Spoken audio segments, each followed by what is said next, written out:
What did you take away from Andrew Berry on Friday? Yeah, one thing that really stood out to me was the topic of finally kind of the elephant in the room where, all right, we've got these four tackle prospects, but we keep saying tackle prospects because two of them, Jedrick Wills and Tristan Wirfs of Iowa, play right tackle at their respective universities, and the Browns are in need of a left tackle. So we've just been calling them tackles, even though they're on the right side. And the Browns, of course, addressed the right side of the offensive line in signing Jack Conklin, and these guys are playing right tackle. So the question arises, can they just seamlessly make the switch? Are there going to be bumps in the road? Where does Andrew Berry land on that? Well, we got him to talk about it a little bit, and he said some interesting things. We'll start with Jack Conklin. He said, I've got the quote in front of me here saying, Jack was a college left tackle who's been an accomplished right tackle in our league. And that is 100% accurate. He wouldn't have got the big payday from Berry himself if that wasn't true. And then he talked a little bit about Tyron Smith, who was being a good example of a guy who switched from the right side. Tyron Smith of the Dallas Cowboys, switching from the right side in college to the left.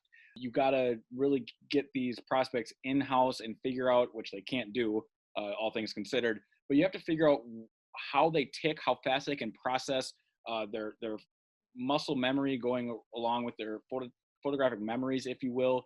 When you're so used to seeing a view on the right side over and over again pre-snap, that changes a lot when you go to the other side of the field. We're talking boundary differences, different edge rushers. Where's the tight end going to be? Are you marrying the tight end with your tackle on the right side compared to the left side? It really comes down to scheme and just overall familiarity. So though I think talent supersedes specific position, it was interesting to have Berry downplay the importance of kind of scoffing really at the idea that, okay, yeah, no big deal. He played right tackle, but we can get him to play left tackle. The other thing that I thought that was interesting about that whole tackle discussion is how he made it, he really stressed how it's very close between the importance of the left tackle and the right tackle. And basically he's trying to say, look, in today's NFL, both of those positions are almost equally important. And they put that kind of an emphasis on it, which is, of course, why they ended up with Jack Conklin over there on the right side and made him, I think, the third highest paid right tackle in the NFL, and why they will spend tremendous resources to get their left tackle as well.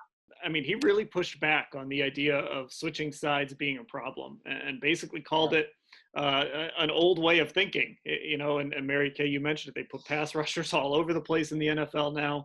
And I think it just sort of serves as a reminder that, we are talking about the youngest GM in the NFL. This is a guy that has come up in a very analytics heavy background, whether it was, the time he spent with Sashi Brown and Paul DePodesta the first time around, whether it was in Philadelphia with Howie Roseman.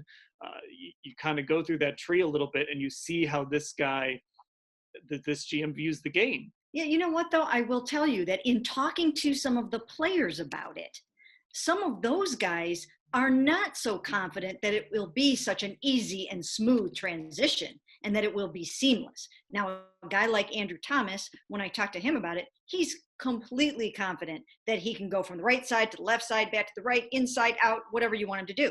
And why can he be confident? Because he's done it.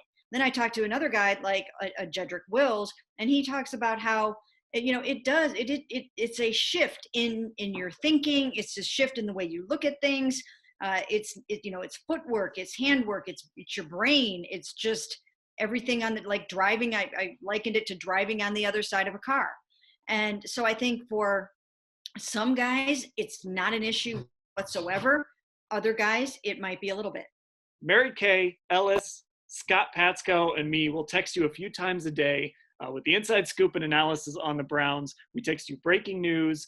You get a newsletter every morning with exclusive content. It doesn't show up anywhere else on our website. It only goes to our football insiders. We can text back and forth with you directly. It's a great way to connect with us without going through Twitter or any other social media channels. 14-day free